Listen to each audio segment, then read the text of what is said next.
weekly strength class. Strength class? Is this a strength class? The class. The class of strength. Strength Club live stream. It has been a while since I've been on. That's why I'm so rough at this. But g'day, I'm Mick Solomons, the developer of the Starting Strength app. With me, Starting Strength coach Alex Koesarie. How's it going, everybody? Hello, Alex. And Chase Lindley from Starting Strength Oklahoma. G'day, Chase. How's it going? Good. What's been going on, boysies? Nothing much. Mick, would you care to explain to the audience why you've disappeared for 3 years? Well, I mean, you were doing such a good job. No, I've just been. You've just been stalking the chat. I have. I've been watching. Weren't you in the news here recently about escaping the volunteer? I did. Quarantine Yes, camp, I had to do 7 months in quarantine. Not coronavirus related, but anyways, good news is I'm out now. I'm not contagious anymore, so good. It's all good.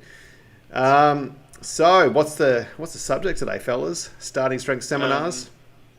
Well, yeah, Chase and I have been talking about these a good bit recently, especially the coaching aspect. We talked about that after the show last time. Chase has been staffing the seminars recently. I'm going to be auditing one in February. I'm really excited about it. I think everybody has some jitters before the seminars anyways. So we're just going to talk about starting strength seminars, why we think that you should be going, what they are as a product, and I guess any other questions people in the chat have.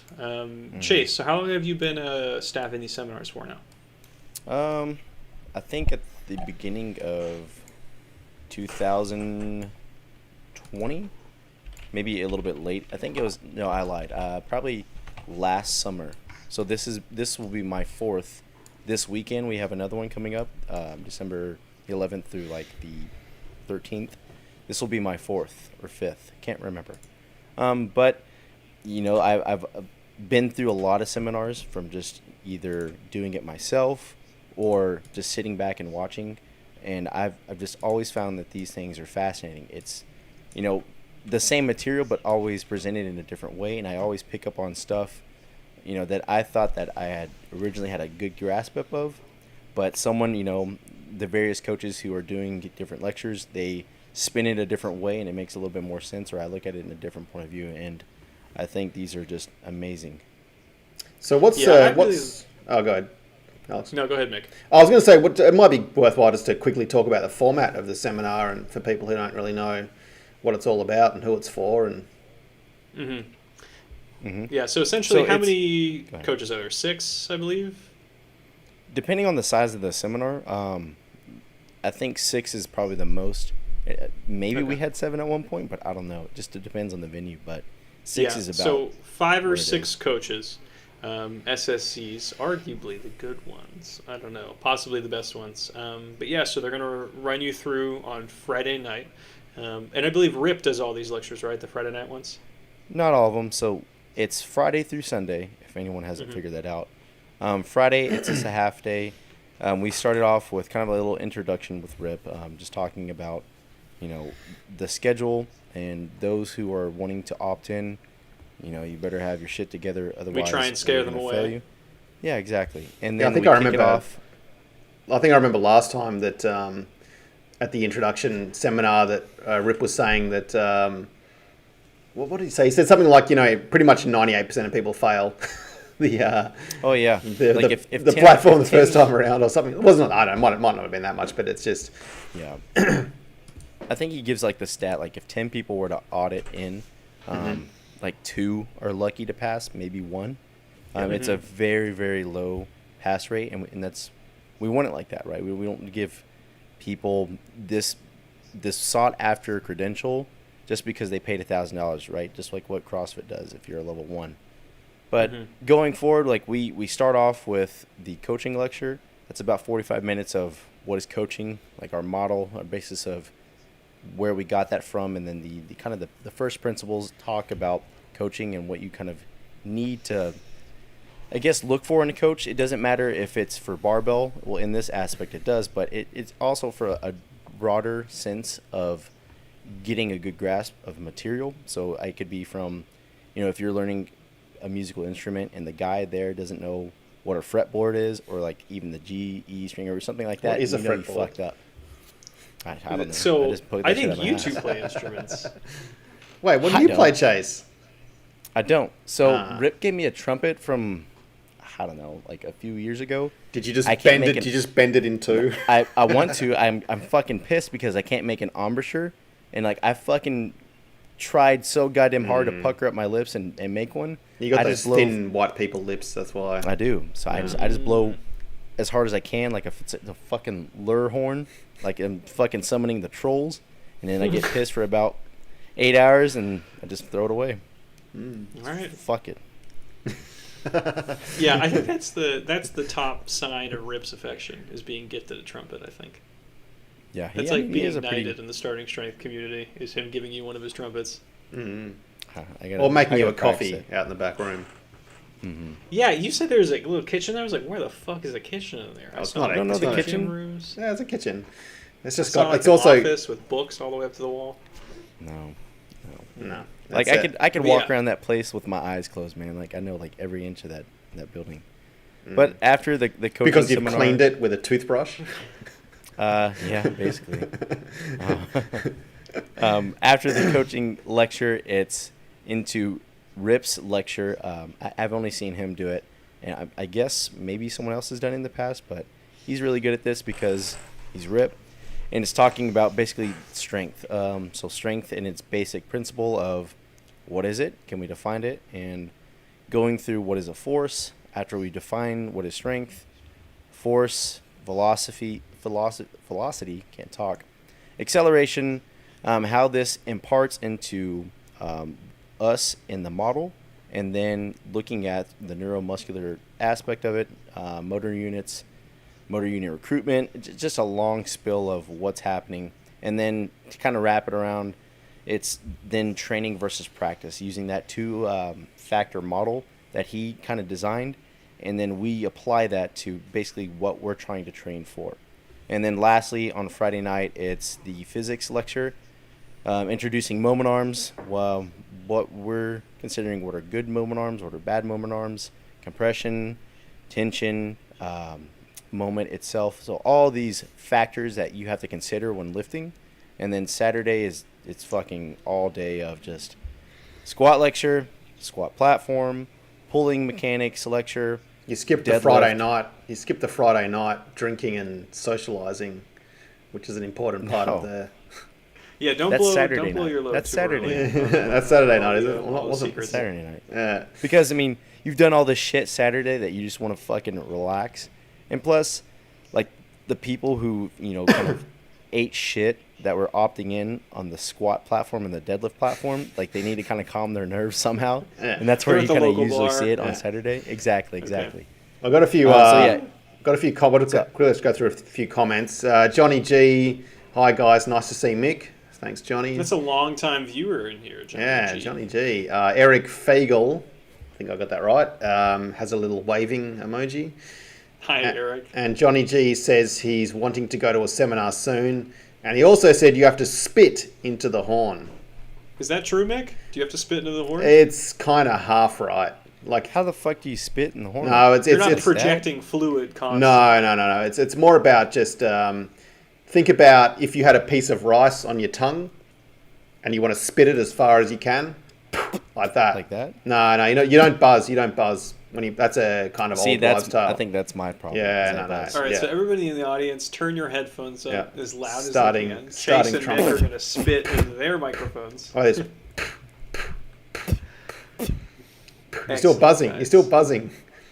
God damn it. So High-quality next, Have you got some podcast, rice? we're Go gonna get some talk about rice. doing the Go get a embouchure. bag of rice, and just put one piece on your tongue and spit it into the camera. Mick, I'm going to the February seminar. Chase will probably be there. You should fly Hey. over to America. Oh, Little boys yeah. reunion. We get some ping pong, some trumpet, go to the gun range. It'll be sick. Yep. Hell If, yeah. if I'm allowed to leave the country. What date is the If- February seminar? 4th through 4th 6th. through the 6th. Yep. Actually, might be possible. There you go. There you go. There you go. Kyle B said, great work on the app, Mick. Thanks, Kyle. Eric Fagel, I'm signing up for the coaching prep course in January. Nice. That's exciting. Thanks. Chase, how much do you know about the coaching prep course? Not too much of it, but I know it's basically the blue book, practical programming, the barbell prescription, the seminar itself, kind of all wrapped around into basically a college course, an online course. At the start, it's kind of getting concepts that are familiarized with, what is strength, kind of getting understanding of, look, we're going to be writing, so you need to express this not only through just talking, but have a clear understanding to type this. Some people are better at typing, some people are better at talking in person. So it kind of helps diminish that, those lagging points. And then it's after that first initial breakdown of you just getting familiar with what is strength and making sure that you really want to do this, you'll get paired with a mentor, person who's been basically starting strength for quite a bit of time. And, we're talking about the hips in the squat. So there's video segments that are broken down into like the teaching progression to where we teach maybe just the bottom position, not learning how to use the hips or anything like that. You'll send in a video to your mentor saying, look, we're working on the landmarks at the bottom of the squat. So depth, making sure your knees are tracking your feet, and the horizontal torso angle, making sure that you cover that and you don't sound like a complete buffoon. Hey, yeah. That's what the M4 is there for. And then just other concepts with the other lifts. So not only the squat, the deadlift, the power clean, the press, the bench, some programming at the end of it to kind of help it all wrap around. And then talking points too, talking about the anatomy of what's going on with the hamstrings while we squat, moment arms while we squat, just everything. Like I said, everything before under with the umbrella yeah, exactly. will be asked. Exactly. Yeah. Ben Lacasse said he's going to the seminar in April and he'll be opting in. So thanks for this topic. Any advice helps. Ben, I'll see you there, man. I'm going to be staring at April. your shit the whole time, dog. Oh, no, he's said in April. Man, I misread that. Am I going to April or February? No, I'm going You're to February. Going in February. Never mind, Ben. Hopefully you're a coach by then. Who knows, man. But yeah, so the coaching prep course, I think it's really good for people who basically want to cover absolutely all of their bases. Like the best advice I would have for someone like Ben who's going to opt in is to go find a starting strength coach, say, hey, I'll bring one of my clients to you, or you can give me one of your clients. Let me coach them, run through a mock platform exam, or even just watch my videos of me coaching, and then you have that starting strength coach be very critical as to what you're doing. I think the people who do mock exams prior to opting in, they have a much higher success rate. I wish I would have done one prior. I think Chase, he had pretty good access to the people who was around, so he probably didn't have to do a full mock one. So I definitely had clientele, but what really helped me was this. I mean, I already had the most intimidating person there, and that was Rip. So I already had this confidence going in, and I've seen those coaches before too, from other past seminars, to where like I felt comfortable. I was in my home turf. I just needed to show them like I could coach. Yeah. Johnny G had a question. He said, deadlifting 385, but rack pulled 3 times 5 at 455. Is that a normal discrepancy? What do you guys think? Why are you doing a 3x5 on your rack pull? I mean, that's the thing. Why does anyone do anything? He is. That's the point. Is that normal? Well, is 385 for a single, or is he doing 3 sets of 5 at 385 as well? I mean, I think he means 385 for 5. Yeah. Okay. And then he said Johnny, I would say on his rack pull? Yeah. So he has a 70-pound swing. It's probably the height that you're doing your rack pull at. If you're doing like a 2-inch rack pull, but you can somehow add 70 pounds to it, that's probably a little bit weird. If you're doing a rack pull like at your knees or above your knees, that's totally normal to have that big of a discrepancy. Yeah. So Ben Lacasse said he's worked with a little bit with Major Adam Franklin, SSC, but I'll see about getting a MOT platform exams with him. Thanks. But how long have you been coaching before, Ben? Because normally I think at the seminar they normally say something like you should have been coaching starting strength for 2 years, or the model for 2 years before doing your platform. Let us know. Yeah. What do you guys think about that? I mean, is that you think that's pretty true. spot on? Yeah. Definitely true. I mean, about 2 years. Yeah, I mean, just actually coaching people for a good 2 years before you do your platform exam. When I was there, I saw some people who clearly had been being personal trainers for much longer than that who failed wildly. Yeah, but I mean, teaching the actual starting strength model. They weren't familiar with the material. So Dr. Steph Bradford has a very good video about this, and it's called The Coaching Eye. We, as coaches, have developed this where we can look at someone, doesn't matter if they're a fat ass, skinny, tall, a midget, it doesn't matter. We know this model ins and out, and we can apply it to any person that's in front of us.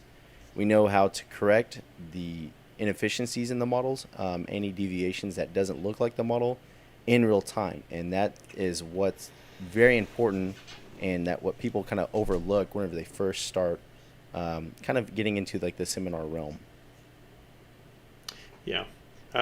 Having coached a wide variety of people, I think, is very important. I think one of my problems going into my first platform exam was 80% of the people who I had worked with were athletes who were in a similar population than I'd been into.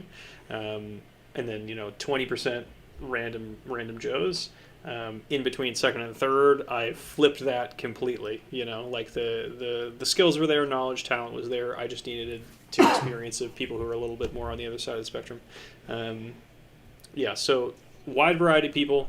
Ben, if you've gotten, try to get, if you have access to them, to more than one starting strength coach, get a platform exam with someone who doesn't know you at all. Adam may like you because you're probably a nice guy. And you called him major. And you called him major. You probably salute him whenever you see him.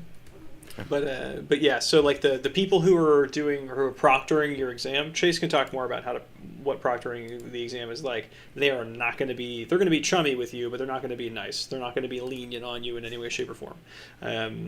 So consider that change of mood. Chase, how's proctoring people who are opting in? What's that like? I think you kind of said it really well with like, we're kind of chummy with you. Like, look, we're professionals. We're not going to be dickheads to you right off the bat. But going into this, our thought of who's going to pass or not is, can this person take over my job right here, right now? Or can they coach my mother on the platform, my girlfriend, my significant person, if it's my dad, just whoever. My girlfriend's mother?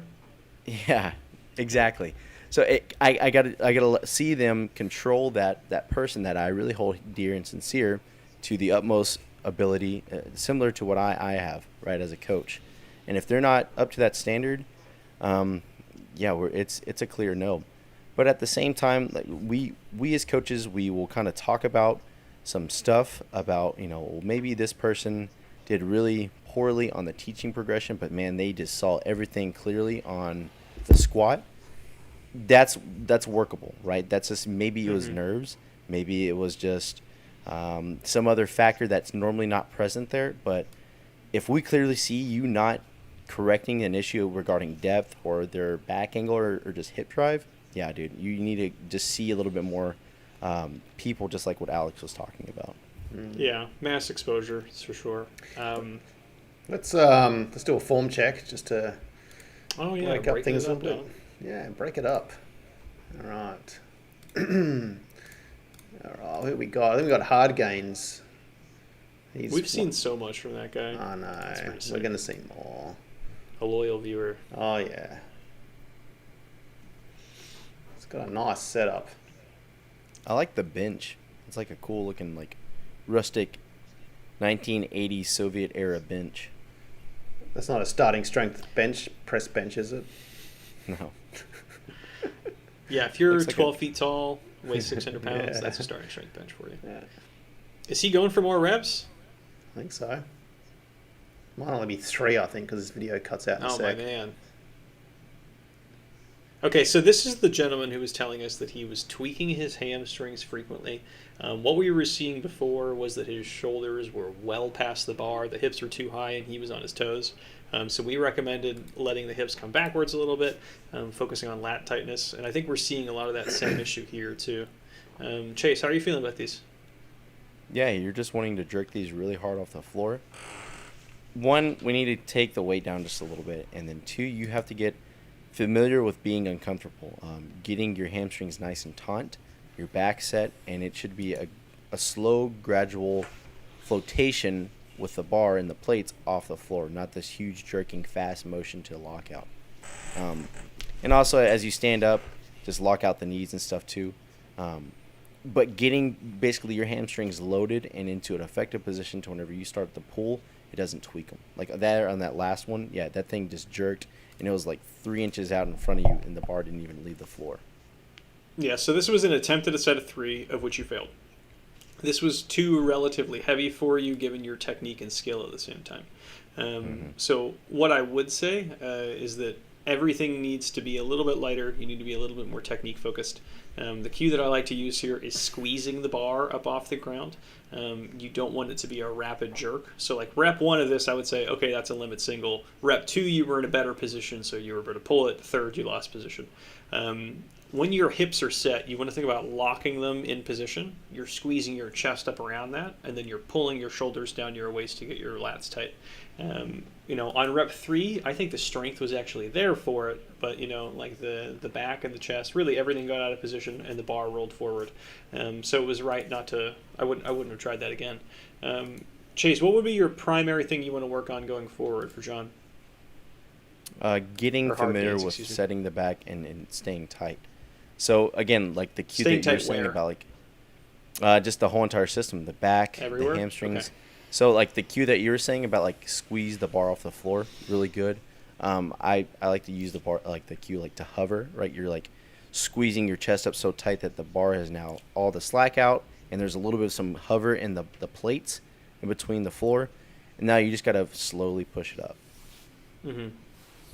Yeah, so if you look up the floor breaker, like not a brakes in a car, but I'm breaking something, making it useless, floor breaker drill deadlift, that's a really good one. Essentially what we want is that, the extension that's happening right during the chest up phase, step 4 for the deadlift, that should be so dramatic that it can pull a lighter load off the floor. So if you're pulling 400, you should probably be able to do like 225 or so with a floor breaker. If you're pulling 225, try 135 or 115 with a floor breaker drill. Try to incorporate those into your warm-ups. Maybe even take a few deadlift sessions to work on that. Pause deadlifts, 2-count pause pulls, stuff like that. G-Lock in the chat said, hi, friends. Friend posting from G-Lock. Friends. Yeah. Were y'all My still internet friends. I don't see any comments. Yeah, so I can't see it on the restream, so I just open YouTube in a separate chat. Oh, well. Hard Gains is Darn Johnny cool. G, apparently. So Johnny G, that was Johnny G. It's all coming together, man. Yeah, man. He said he made that You have a bench pretty as well. sick gym, Johnny. Yeah, on you, John. So the biggest thing for me about the seminar, the biggest thing I wasn't expecting was the fact that I was going to have to coach people. And so that's something that if you're not familiar with the seminar, or you just kind of think you're just going to go there and learn how to squat and deadlift, well, no, you're actually going to have to teach people how to squat and deadlift according to the model. That was the biggest thing that I found out on Friday night that freaked me the hell out. So Did it? yeah, I wasn't expecting that at all.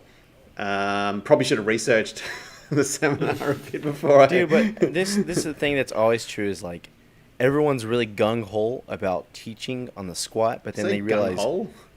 He did say gung-ho. yeah, it's a fucking perfect word. Gung-ho. Okay? Gung-ho. Gung-ho, not gung-ho. Gung-ho. That just sounds wrong. Gung-ho. A gung-ho It's my is a swag. separate It's my little yeah. Texan swing on it. All right, Yeah. so everyone again is really excited about teaching the squat, but you see like that starts petering out because they realize, oh fuck, like if I have no idea what I'm looking at, and the coaches really aren't helping me to do it. Again, we can't really sit you down and be like, look, we're looking for the top priorities of this squat right here. Like make sure this guy is driving his hips or he's reaching depth. We can't do that because we got to fix these people. We only have on the squat like 2 hours to fix you. Yeah, so like we really can't sit there and hold your hand, even if you're opting in. Like no, I'm not holding your hand at all. But we have to fix these people, and I think a lot of people get bent out of shape because they're not allowed more time to work with their clients. But at the same time, if you're not familiar with a model and you talk a bunch of bullshit to, Greg here about trying to get him into the correct squat position at the bottom, he may be learning something completely different versus what he paid a lot of money to learn correctly in the first place. So, I mean, you kind of have to understand that. But yeah, if I found myself in that position, just stick close to the head coach and just listen to what he's saying, and you can see like how he coaches and operates, and then making sure that what he's saying is being absorbed into the lifter, and if that lifter is actually moving correctly based off to his cues. And I think that is how you're going to learn if you're not familiar with the model or the process. Yeah. It's comforting to know that you, as a lifter, you were going there. All of those tenured coaches are there. They exist specifically to help you do these things correctly, right? So, like, Mick had a little bit of jitters about having to talk other people through the squat. We're doing that not to be like, oh, look at how hard coaching is. We're doing it because it will help you learn. That was the quickest way for me. Yeah, it was the quickest way for me to learn how to. Like how these things work is by going, shit, I need to do this. It's on the platform in front of other people. So and it was good too because there were times where I didn't really know what the hell I was doing, and whoever the platform coach was would step in and go, okay, this is where we're at. So it's not like you're sort of out there on your own, and that was good. Yeah, so like the deadlift is a really good example of this one. It's like if you don't know the 5-step setup by heart, when you hear 5 other people do it, plus the platform coach, plus all of them telling you it's going to be deeply ingrained. And then I really like the fact that they separate people into clusters or groups. So it's not I think it's actually better than even just one-on-one, If you had 25 starting strength coaches there, that'd be crazy. Because with that cluster, you can see the coach intervening on the other people in the group. So you get to see the coach not only helping you, but helping the 4 or 5 other people who are in your group, right? So all of those problems that you're having, but you're also seeing other people's problems at the same time too. That's one of the virtues of the franchise gyms, is because you constantly get to see, higher level coaching just kind of there, just passively in the room all the time.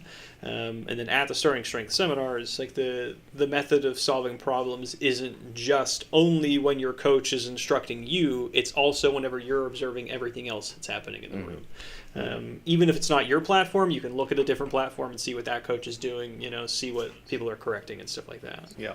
And just about the coaching, for those who haven't done it before, that you actually do get like a manual, like a little folder with step-by-step how to cue each exercise and how to set somebody up. So it's not like you're sort of going in there with no information. And plus, you've also had a lecture before about each exercise as well. So you are fairly well prepared. You can't really rely too heavily on that little template that we give you, because this is like the smallest tip of the iceberg imaginable. The shit that's underneath the water is, like what Alex was saying, years and years of dedicated hard work, developing the coaching eye, and just grasping the model to various different people takes a long time. For sure. The general structure, Mick clued in on this, I don't know how well we covered it before, but the general structure for all of these things, it's going to be a lecture about the lift, a practical portion for the lift afterwards, right? So it's going to be, hey, here's the lift, here are the criteria for the lift, like this is what defines a squat, yada yada. These are the physics of the lift, okay? So it's going to be like, all right, well, what are the moment of the hips, what are the moment of the knees, how we're attempting to min-max these things. After that, it's going to be how we teach it. So everyone's going to gather around. One of the starting strength coaches is going to take someone from the audience through the lifting progression.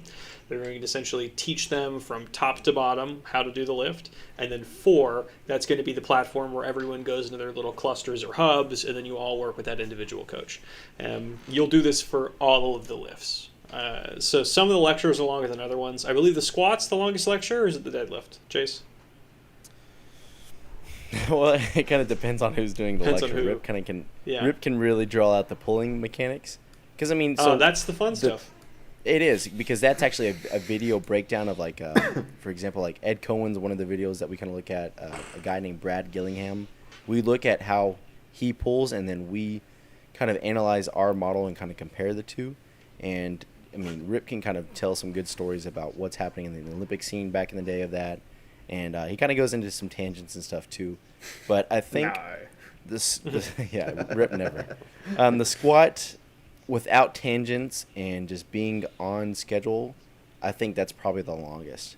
Because we're not only talking about the squat, but we also have to cover what, is kind of a hard subject to kind of grasp, and that was the physics lecture Friday night. And plus we only have like 30 minutes to talk about the physics lecture because it's the first of the applied physics. Exactly.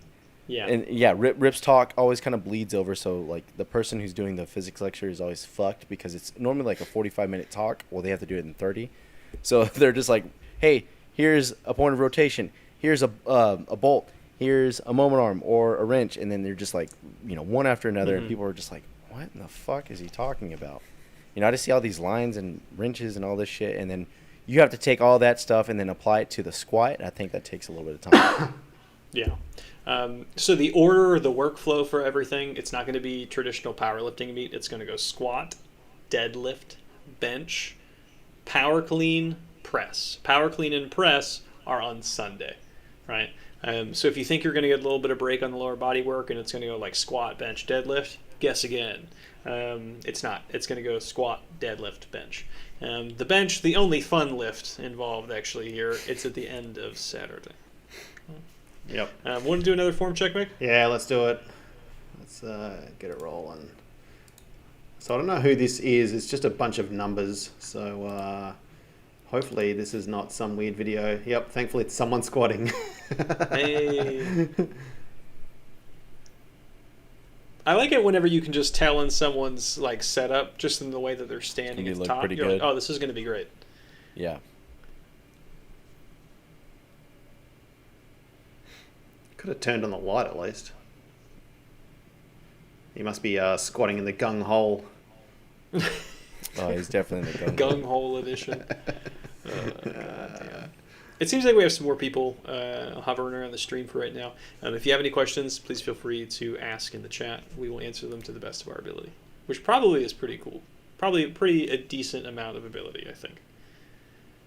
Man, these are pretty damn good. The only thing that I'm kind of seeing is like kind of in the right there, and I think the rep after this, you're kind of raising the chest a little bit.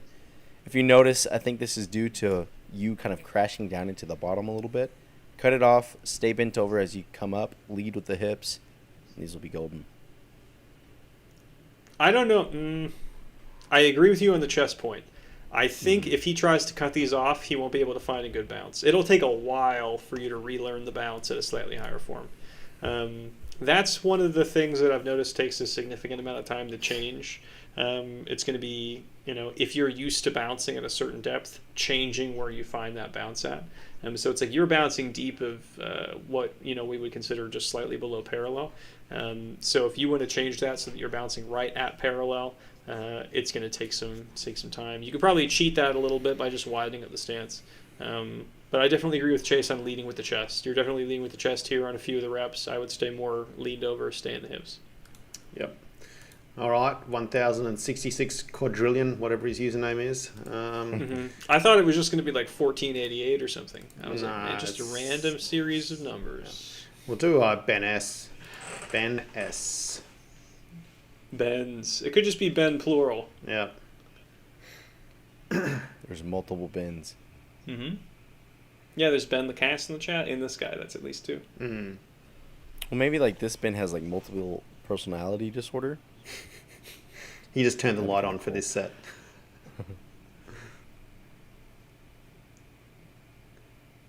What do you think, Mick? No. No? All right. No thinking for Mick, everybody. It's illegal. Yeah, I'll kick this one off. I want to see you lean over more. I want to see you send your butt backwards in space to initiate the rep. So you're going knees first. I would call these a little bit high. You're leading with the chest. This is a very knee-driven squat. I would just send everything back and behind you. Other than that, I think you won't have to change too much. You will have to lean over a little bit more, but that'll be accomplished by sending the hips back. Chase, what do you think, my man? Yeah, I agree. I think you're still kind of very non-confident about where the knees need to go. To kind of help you figure this out, you can use a tubo or start in your bottom position without the bar on your back. Put the tips of your elbows inside your knees. And the point where your knees kind of freeze at and you staying bent over, that's where your knees need to be. So they're encroaching forward at the bottom because you haven't really bent them enough. Again, what Alex was saying, lean over fast enough, set the knees at the same time, sit back, you'll be good. Yeah, another way to cue this, kind of a one that solves all of it, is just shove your pecs between your knees. If you lean over, you can still be on your toes. If you are just setting the hips backwards, it can still be kind of awkward. You have to do both of those at the same time. One way to accomplish that is just driving your pecs down straight into your knees. That'll take care of the hip position. All right. Thanks, Ben. What else about the seminar? Do you have any seminar horror stories, Chase? I have a funny one. This happened a couple of years ago. From what I heard, I wasn't there, but and I guess I do have a horror story of my own account. But so this was in Westminster, which is in it's in Westminster, Maryland. Yeah, Maryland. That's what it is. Yep. This dude came in first day because we're not lifting on the first day on Friday. It's all lectures. Came in with like a suit and a tie, apparently. So sick. This is not formal. Like everyone's in there with like fucking gym attire. Like maybe some, like the most fanciest person in there maybe Rip, and he has like a collared shirt and his Carhartt jeans that are worn down to fuck. Like not that fancy. But this guy, and he's beeper on the belt. This guy is going beyond the call, right? He shows up with a gallon of milk, the typical God, gallon of milk guy. There's right? always one person with a gallon of milk. Yep. Yeah, so like other than that, Friday was cool. Saturday, as they're getting into the squat platform, this was either on like a heavy warm up or his first work set. He mentioned that his chest was hurting, and so everyone's like flipping out. They're like, "Oh fuck it, like you're good, like you don't have any heart issues, or like, heart attack sensation." He's like, "No, my chest hurts." And so I think the platform coach, it dawned on him. He's like, "Oh, he's talking about emotional, like he's hurting emotionally." I don't know if this guy's was foreign or I think he was actually Canadian. I think French Canadian.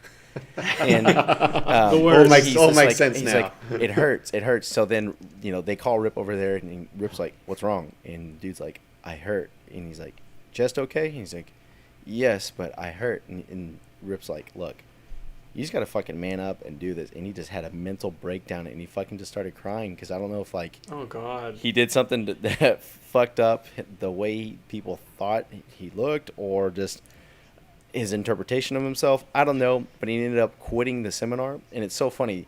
Rip says this at the start of the seminar. The only two ways to not get, the little plaque that says you've the attendance you've attended a seminar is if you leave, or we have to. You're kick French you out. Canadian. Like, you're French Canadian. Like it's impossible, And this guy apparently fucked up and just had a mental breakdown on the platform, which no one was really sorry about. I hope he was still wearing a suit during the squat as well. He just wouldn't even take the jacket off. Jeff Reagan's in the chat, posting his usual hi, pals. Hey, Jeff. What's up, Jeff? We need the pal posting every week. Well, I guess we should talk about the fact that now the seminars are only in Wichita Falls. And how do you get to Wichita Falls? Where do you stay? What do you do when you're there? Let's get into the interesting stuff. All right. Before I don't want to remember this. Chase, I had something similar happen to me. The guy who I was coaching on the bench press, he was acting like totally fine. Miguel, tall, charming, beautiful man. He was doing great. He was benching like 95 pounds, but still. We had a great time on the platform together. He's like, "Yeah, man, I'm super excited for tomorrow." He sees his phone. He looks at his phone. We're just talking, chit-chatting after the bench. It looks like his face just like slides off his skull entirely. It looks like he just read. He was like, "Your entire family is exploded. Get to the hospital now." Oh fuck. And then he just didn't show up for the next 2 days. People were like, "Hey, where's that guy at?" And I was like, "I don't know. Something bad happened." Dang. Did you laugh like that when you said? Well, how am I supposed to? I'm not his. I had no way. People were asking me because I was one of the last people to caretaker. talk to him. I was like, I have no idea what happened. R.I.P. Miguel, if you're out there. Yeah, man. Luck, Let us. dog. Well, you never Come heard. home, You never Miguel. heard. Come home. He did not show up. He did not show up on Sunday. Yeah. Oh, man. Okay, Miguel, if you're out there, let us know, son. Let us know. Yeah. All right, Chase, you've hung around Wichita Falls. What's there to do? We can do another form check while this is going on. Not a goddamn thing. So Wichita Falls is it's a black hole. You go to Sunnyville. No. So from someone who's a native there, like it's typical stuff of like the restaurant scene is, like Olive Garden, Texas Roadhouse is a big one. We had a Hooters for a little bit, but I think that slowly panned out. Oh, because, tragic. Yeah, we don't have the girls to support a Hooters. You got a And, we Whataburger. had a few- You got a we have a Whataburger. Whataburger and stuff, but just typical places to eat. That's not something exotic or new. And then places to stay, like Marriott's. We have a Best Western, stuff like that. You don't want to go north of the train tracks, what's called Sunnyvale. That's the bad part of town. Why is it Downtown's bad? pretty cool. It's just not a very good area. That's where I stayed the first time. Did really? I was above like this old vacant antique store. Were you in? This is Were you another downtown? fun seminar thing. I can pull it up on Downtown's Airbnb. gotten way better. Downtown's I don't know way what better, it. I don't know what it was, but it took me probably like 15, 20 minutes to get there from the gym in the rental car. I was looking by at all that the Air paintings. Force Base? I do not remember. Fuck. I'll find it and let you know after the thing. But I was looking at all the paintings. I was like, all these paintings are really beautiful landscape paintings. I was like, wow, these are like super nice. And I'm like walking around like the little kind of like hotel-y space. He has a few apartments in there. And then I was looking at the signature, trying to find the artist's signature. And then all of them were dated with like German artists' names between like 1935 to like Nice. 1950. I love that. Hell yeah. I was like, my man, he's getting some. Chase very Lindley sus- Senior's establishment, was it? He's getting some very suspicious paintings. In here. They were gorgeous. Yeah. But OT in the chat, he said, "Is it possible for an Australian to attend a seminar remotely?" No. Chase. No, you have You're to gonna have be to there in go, person. buddy. Get your double Yep. vax. Get on a Yeah. plane. Head over. Get You'll your be right. booster. Get your booster. Get maybe 6 or 7 of them. I don't know. Whatever you got to do. Yeah, whatever your I've done local it. I've done government the Australian to requires. Wichita Falls journey.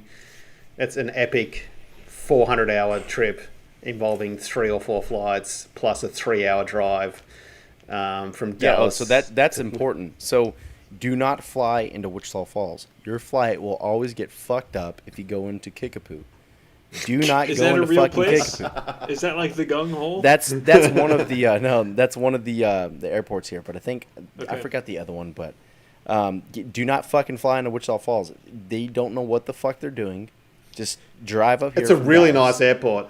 I've had the pleasure of Getting flying fucked through up there. there? No. My story Really, is you're that- like the one. Well, my story was I flew from like San Jose to Dallas, and I fell asleep on the flight, and all of a sudden I woke up and I was like, I think we should have landed like 30 minutes ago, but because there was bad weather, the captain came on. He goes, "Look, sorry, but we can't land at the moment, but we're running out of fuel, so we're going to go and we're going to make a stop, and we're going to land at Wichita Falls Air Base." And I was like, "Sweet." And so I said to the hostess, I go, "Oh, can I get off at Wichita Falls?" And he's like, "Hell no, you can't. It's impossible. Can't do it." And I was like, "All right, fair enough." And he came back 15 minutes later. He goes, "I spoke to the captain, and actually, you can get off." So they just no, actually That the was captain. the best Actually, way no, to sorry, finish I the got trip. it wrong. The captain actually came on 5 minutes later on the over the PA and said, "Hey, if anyone wants to get off, just raise your hand and let us know because we'll arrange for the." And I was the only person, funnily enough, who was getting off. And Fuck yeah, dude! Wichita Falls. man. yeah, they drove like the stairs all the way out just for me. And I got awesome. up. You were just sitting on top of the stairs. Yeah. So the Duke, the, Just the waving. Duke of Wichita Falls actually was there to present you with That's roses. right. and Yeah, stuff, too. Rip was there. That's He was the one driving the stairs out. Oh, Yep. So yeah. Anyway. Uniform check? Sure. I think we had one before, but it. Is this Nick Webb? Yes. Yeah, we got to cover this guy. yeah. If I remember correctly, stance is too wide. You're squatting a little high, man. Let's see. Yeah. Yeah, he's kind of getting like into the good morning squat too. Yeah, I think he's trying to avoid standing on that plate or part of his feet being on the plate. So he's taking this very wide stance to compensate. I thought, is that a plate or is that part of the tile? It's it seems to be a metal plate that's part of his squat rack. Yeah, it's attached to the cable pulley system. Mm-hmm. Oh, the Club Weeder 500. Or 560. Club Wiener So- 500. So big thing here, it's one, you're gonna have to bring in your grip a little bit because you're just cranking on your elbows. Over time, you're gonna get some nasty elbow tendonitis with this. Again, bring in the stance, like what Alex was hinting on, and basically just drop your torso straight down. Don't worry about leaning over or exaggerating the hips coming up. You're going to assume a good back angle already. And then lastly, find something that you can kind of shim that area to where you're not worried about standing on that plate, like a piece of plywood or something like that. And I don't think you need to be worried about standing on the plate, frankly, dude. It depends on how thick. I mean, it doesn't look thick, but if it's going to throw you off that damn much, yeah, I just put something underneath, like a piece of stall mat. Yeah, because it looks like you have a piece of a stall mat directly in front of the rack. Just cut that, put it in your rack. You'll be totally fine, man. Yep. But yeah, narrow the stance. Everything that Chase said, you'll be pretty good. Rolling. Like Wichita Falls. For me, it's just like going to the circus. Dude, it is like that's it's just like, a is this freak what show. America's like? Yeah, this is like has real a lot of America, history, man. Like it's how like many a Native time Americans capsule. were slaughtered on the? So, a lot. I mean, we kicked out basically the Wichita tribe. I mean, the Wichita tribe also was fucked up by a bunch of Comanches and they're fucked up by Apaches too. Yeah. So you know what Wichita actually stands for? So in fourth grade, we had to learn basically the history of the town, right? So Wichita is actually how it's pronounced in Indian, and it means about waist deep, which I don't know. I could be saying some bullshit here, but there's a Wichita River. It's not really a river. It's a creek that runs through, and the Red River's not too far away. So we're about 15 miles south of the Red River. So the Red River is pretty notorious for sand or quicksand and just bogging areas.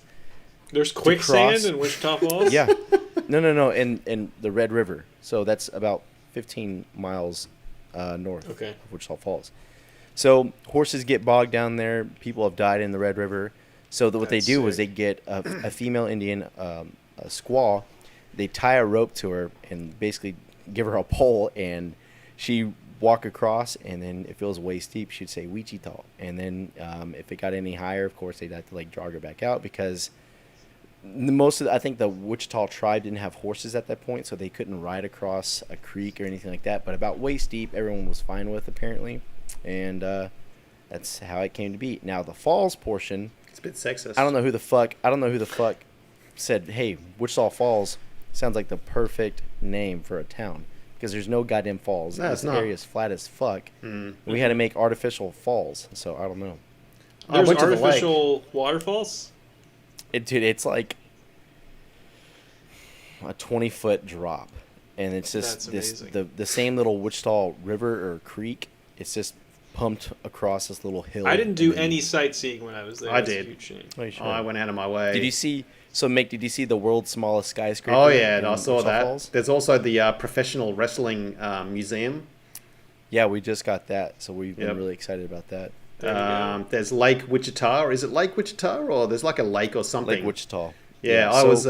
Another backstory behind that, so like in the 20s, I think in the roaring 20s, or... Yeah, it was around the 20s or 30s. They had this big ass pavilion area that was actually like part of the dock that was out in the middle of the lake. So they had like a huge ballroom. People would go over there to like swoon your ladies and just have a grand old fucking time in the 1920s, right? Just get one in the gung hole. Fuck yeah. And it burned down. So this thing burnt down late 1920s, early 1930s, and I think they either restored it and it burnt out again, or just they said, fuck it, we're not going to restore this thing. And it just slowly eroded and fell apart into the little lake there. But yeah, so there's a cool little history fact about that. Dr. Phil's from Wichita Falls, I think. Seriously? Damn, no way. Yeah, look it up. Yeah. Amazing. And then Mia Hamm went to a high school. Who's Mia Hamm? Her soccer player. She's a famous soccer player. So her family was in the Air Force. We had Shepherd Air Force Base. Another German-sounding name there, Chase. Maybe her family's the ones that... No, Ham. Oh, Ham. Yeah. I don't... Dude, hey, it's not my family, so I don't fucking know. How do you know? You might be related. No. If I was, I want my royalty money, man, or some Mia Hamm money. Yeah. The only thing I would say, I would recommend, is that I went to Raising Cane's in Texas for the first time. Oh, my God. 10 out of 10 experience. I went to a Raising Cane's in Virginia, way worse. What's Raising Cane's? What made it? It's just a chicken tender shop. It's fucking nothing spectacular. Do you like It's chicken just- tenders served to you immediately? It was the fastest restaurant service I've ever experienced. I ordered. Were you the I only drove one to in the there, second though? window. No, there was a big line of people. I handed her my card. She handed me the meal before you went through. I was like, wow, this is amazing. I feel like I'm home. But yeah, man, you can get like an easy 3,000 calorie meal for like $10. It's pretty great. Yep. Need to leave California. What is Chase's advice on moving to Wichita Falls, Texas? Johnny G. Again, don't move north of the train tracks. South of the train tracks. Depends on where you want to live, man. So Tanglewood is a really fancy place. It's beautiful. It's kind of like in this little hilly outcrop of this neighborhood. That's where the rich motherfuckers are. So if you're rich, Johnny, got to go in there. There's several plots of land all around Wichita Falls. Not really north, but kind of south, where the town that I grew up in for my high school, it's called Windthorst. I went to high school out there. There's a bunch of land out there. Holiday, Texas has a bunch of good, cool, nice land. The place is called Electra. Holiday. Holiday, yep. Electra, which is, that's west, a little bit northwest of Wichita Falls. Just the surrounding areas like that. You have Henrietta towards the east. It's pretty nice. Jack Egan had a question. How much weight do you think someone should gain on the LP? Should underweight people do go mad? Jack, let us know how much you weigh now and what your height is. If this is a conceptual question, should underweight people do go mad? Likely yes. If for some reason their food economy doesn't allow them within like their time constraints to eat, time constraints to cook, or just the economics of paying for a lot of calories. Like milk is a lot of calories and it's relatively cheap. Plus I would say it's easy to get a lot of liquid calories in that aren't very satiating. So like it checks a lot of boxes for someone who's undergoing their first massing phase. So I mean like I don't know why people shit on it so much. It's really not terribly many calories. Because there's some stupid fucking people out there who thought, hey, I'm 55 and I'm like already 5'10", 235 130 and I'm not pounds. built. No, like I mean, This is what this guy's saying. Yeah. He's 5'10", Yeah, 130 Jack. pounds. Oh yeah, you need a gallon of milk a day. Yeah, so like if you have the time to cook all of your calories and you enjoy cooking and you enjoy eating, great, go for it. Since you're 5'10 and 130 pounds, I bet you're probably not that good at cooking or eating. So yeah, consider liquid calories as a supplement there. Man, I'm just gonna throw that on the table. I mean, look at chefs. Most of them are fat as shit for a reason. They're around good food constantly and constantly cooking. And they're all over 6 foot too. They might have been fat before they became chefs, though. So it's like chicken and the egg. That's true. They just got into it for They the love of the food. game. That's right. You do what you love. Johnny G, is it humid like Houston? Wichita Falls. Is it humid like Houston? No, because we're nowhere near any fucking body of water. There's But Lake Arrowhead. It was fucked up when I went there, though. Like, I went to one of the summer So look, things. I was gonna elaborate. So, Wichita Falls is fucking hot. There's only two types of weather in Wichita Falls: severely fucking cold and windy, or goddamn hot. Now, there's like a week of spring and a week of fall, and then that's it. And the rest is just it's fucking barren. Like I don't. It sounds The first wonderful, man. The first people who came here to settle Wichita Falls, like, man, they had balls of fucking steel because there ain't goddamn nothing out here. And then you got to get risk of getting scalped by some fucking, red person that's running across the fucking Red River and That's around this area. dragging his wife through the river to see if it's crossable. Yeah, fuck that. Yeah, it's a rough Yeah. area. Yeah, But there's Jack no- had, Yeah. or Cool Dude, excuse me. He said, "What would you suggest instead of milk that will help with calories that won't have as much sugar? Great is helping for get calories down, but messes up glucose levels." That's a good question for Chase, because Chase is on the brink of death all the time, right? Look, Fairlife is pretty good. I'm kind of lactose intolerant to an extent too, and I think they've done something to where they've modified how much lactose is in it. But if you think about it, like the amount of sugar, I mean, granted, you're going to have some sugar in it, but the insulin response that you're getting, it's okay. Now, if you're like on the extreme end where you're like almost risking type 2 diabetes, I tell you kind of slow down there, right?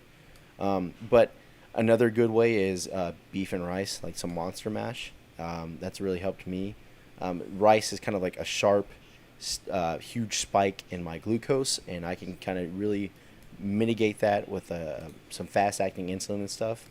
For reference here, Chase is diabetic. Yeah, I'm a type 1. So another one would be steak and potatoes, stuff like that. Potatoes help me a lot too with some starches and stuff like that. Nothing really complex carbs-wise. Cool, dude. Understand that, when you are incurring a caloric surplus, granted you are going on a diet that has any relevant amount of carbohydrates, you will be accepting higher levels of glucose simply because you are consuming more of it. If you decide to, you can get more of your calories from protein or more of your calories from fat. That's an acceptable way to get around that. But at some level, like the calories are going to go up, so the byproduct or effects of those calories are going to increase too. So like if you are worried about glucose levels from something like Chase's perspective, where he's a type 1 diabetic, then you would also have the means of alleviating that through fast-acting insulin. If you just don't feel like doing that, increase the calories from fat, increase the calories from protein. That's all. That's all you got to do. And there's not really going to be any sort of fat-based drink that isn't going to have a lot of carbohydrates in it outside of like creams, which I don't think you want to be drinking. Lard, just boiled lard. Dude, I drink some heavy cream, man. I like that. It's pretty fucking Just good. a little shot in the morning to get you going. Yeah, I mix it in with like a 0-calorie Gatorade, and then I use some protein in it, so I make like a protein shake like that. Is that a rip recipe? Kind of. I mean, he uses like I think he uses half and half diet soda and then whey protein isolate. Diet soda and protein, that's an excellent move. It's fucking good. Yeah. I've never It's tried not- it it's not before. bad. I'll have to give that a whirl. It's like he made one out of I think it was Diet Sunkiss or something like that. And he made like an orange sherbet type. I remember flavor. that old video. That was pretty sick. Yeah, it's pretty damn good. Mm-hmm. Plus, sound cool good. fact, that blender is like older than me. That thing Yeah. has been like around since the 70s. Still works. So still works. Yeah, the thing that I can't recommend enough for people when eating is Greek yogurt and protein powder, and then you can put some jam or jelly in it if you want some extra sweetness or some honey or something like that. But you can get like a bowl of Greek yogurt, like maybe like 2 cups of it, and a scoop of protein. It's like 75 grams of protein. Between the Greek yogurt and the whey, it like takes care of half your macros for the day in 2 seconds. It's not hard to eat at all.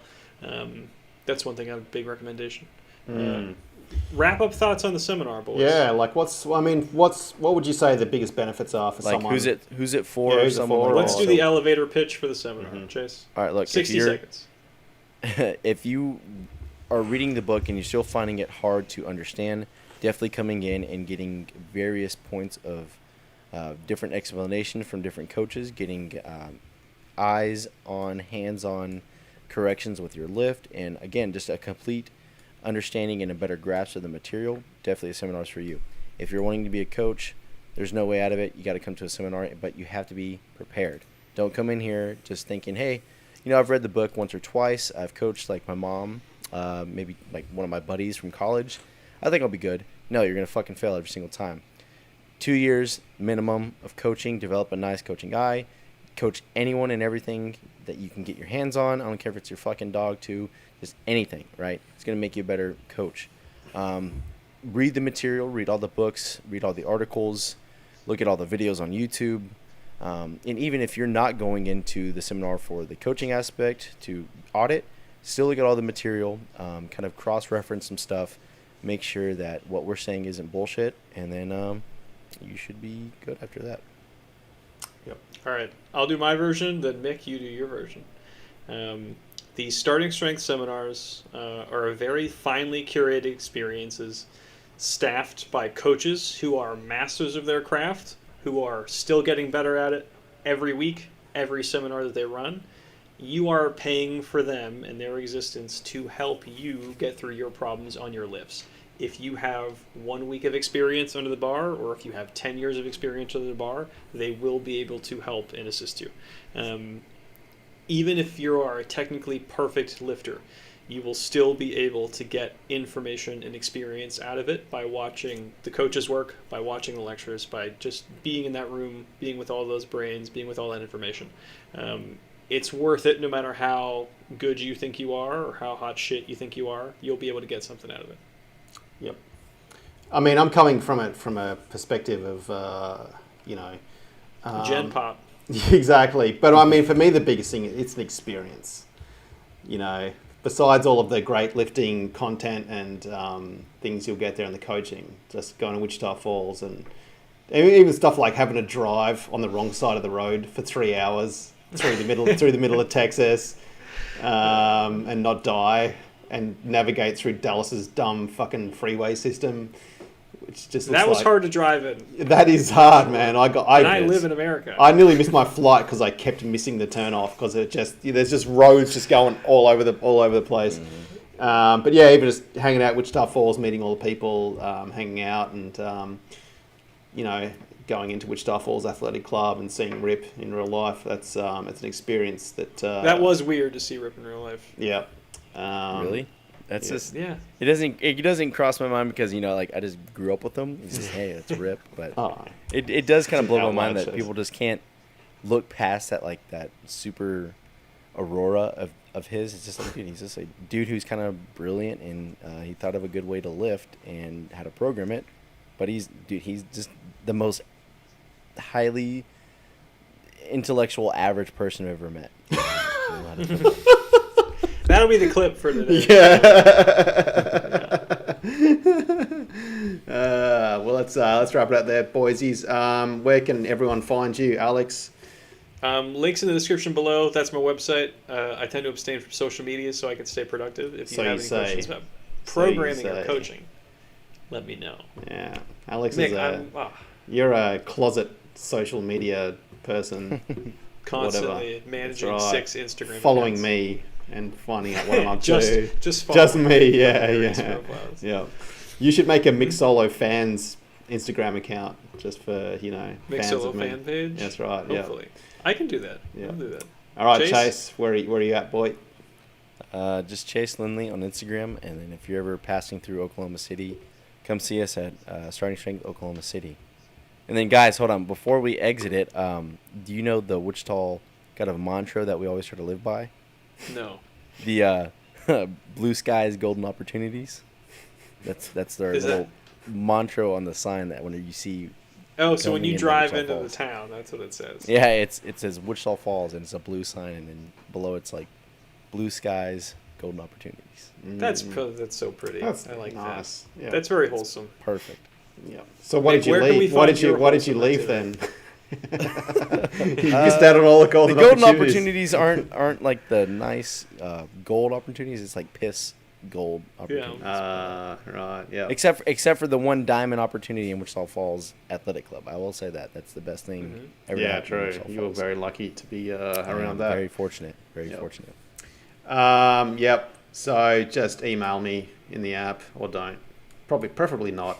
But if contact Mick as much as you possibly if you must, you can email me through the support links in the app. Yeah. All right, boysies. Thanks for another cracking episode. We'll catch you all next week. See you guys. See ya. Bye.